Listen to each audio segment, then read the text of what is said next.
Dans cette vidéo, je vais vous parler d'informatique autonomique appliquée à la virtualisation, avec un petit exemple.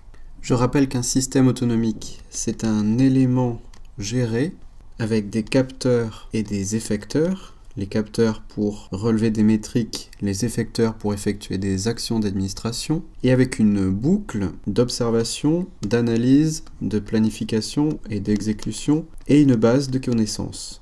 La boucle observation, analyse, planification, exécution s'appelle aussi le gestionnaire autonomique. Les capteurs et effecteurs s'appellent les points de contact.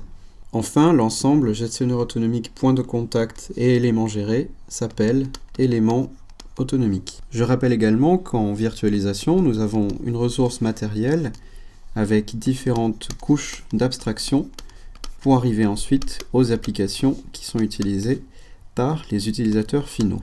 Je vais donc vous donner un exemple d'application de l'informatique autonomique, c'est-à-dire de comment utiliser cette architecture pour gérer une des couches d'abstraction, c'est-à-dire la virtualisation. Comme cela, on peut créer un système autonomique virtualisé, c'est-à-dire un ensemble d'éléments autonomiques qui sont coordonnés.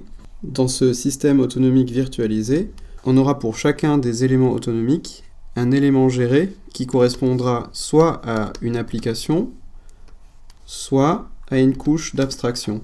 On aura donc, par exemple, une ressource matérielle, une couche d'abstraction qui correspond à un élément géré sur lequel on plug des points de contact et un gestionnaire autonomique, une autre couche d'abstraction sur laquelle on pourrait aussi plugger des points de contact, un gestionnaire autonomique, et des applications sur lesquelles nous pouvons aussi plugger des points de contact et des gestionnaires autonomiques.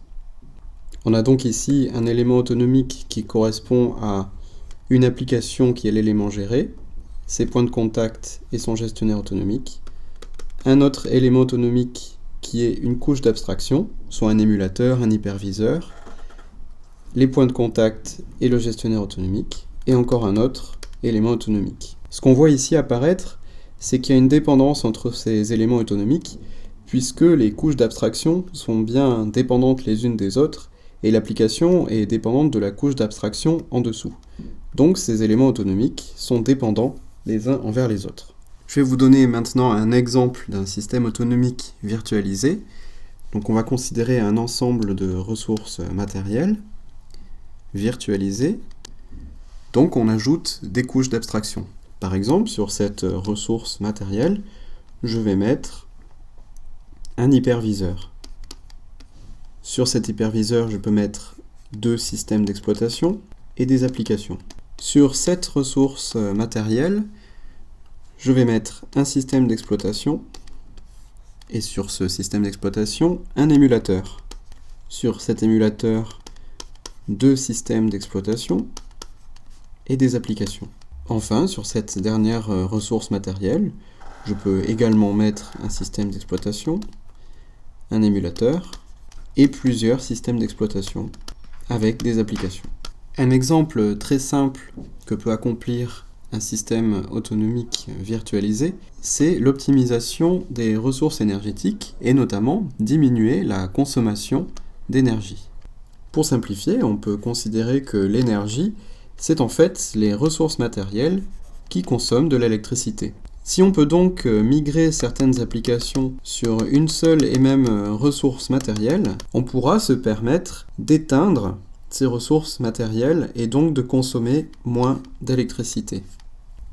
Le fait de partir de plusieurs ressources matérielles allumées et de déplacer les différentes couches d'abstraction jusqu'aux applications sur une seule et même ressource matérielle, c'est-à-dire qu'on déplace cette application ici, avec éventuellement une partie de sa couche d'abstraction, et cette autre application sur cette ressource matérielle avec une partie de sa couche d'abstraction, et puis qu'on éteint la ressource matérielle, et par conséquent qu'on supprime complètement la couche d'abstraction et l'application, eh bien ce mécanisme s'appelle la consolidation.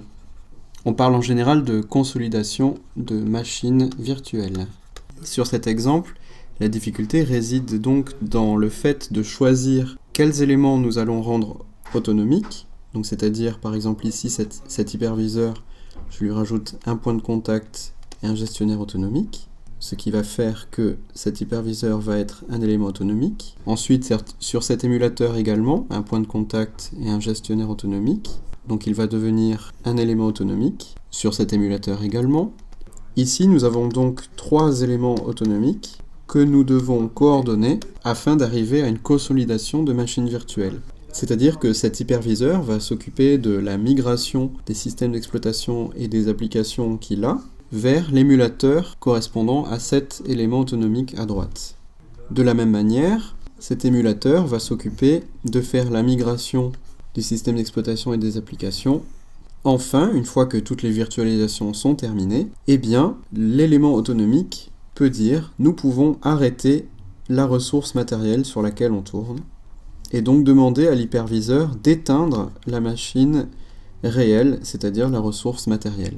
Également ici, l'émulateur peut demander au système d'exploitation d'éteindre la ressource matérielle pour consommer moins d'électricité. Voici un petit exemple qui montrait bien comment on peut coordonner plusieurs éléments autonomiques pour arriver à faire un système autonomique virtualisé dans le but de diminuer la consommation d'énergie.